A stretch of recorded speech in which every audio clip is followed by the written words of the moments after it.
একজনও খেদমত ছাড়া এখান থেকে যাওয়ার হয় নাই, সবাই খেদমত নিয়ে গেছে। আমি অনেক প্রতিষ্ঠান ঘুরে আসছি, মাশাআল্লাহ অনেক অনেক অনেক সেন্টার থেকে আলহামদুলিল্লাহ অনেক ভালো। আর কীভাবে ছাত্রদেরকে পড়ানো একটা আগ্রহ, এটা এখানে আসার পরে আমি দেখছি।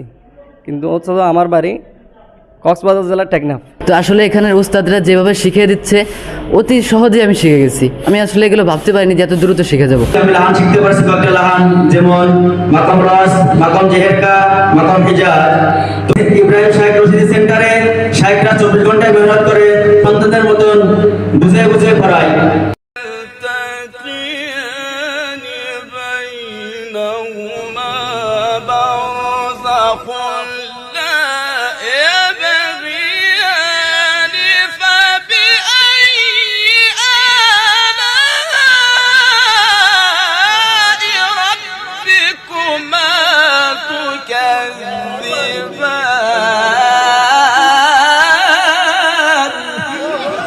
আমি অন্য জায়গায় প্রতারণার শিকার হওয়ার পর এখানে আসছি। এখানে আসার পর শায়েখ আমাকে কিছু সময় দিছে যে তুমি একদিন দেখো। একদিন দেখার পর দেখলাম যে শায়েখের ব্যবহার ভালো, তাদের চলাফেরা ভালো, পড়ার মান ভালো, ছাত্রদের সবসময় সময় দেয়।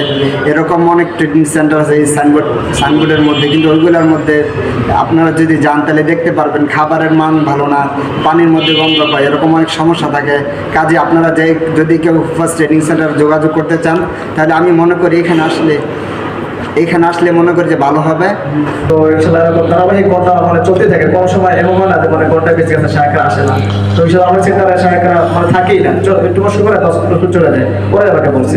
তো এখানে মাশাআল্লাহ ঈশার পরেও যে ইনফ্লুয়েন্স একটা মানে যে আমাদেরকে সকালে তাসবিহের ঘন্টা আছে আবার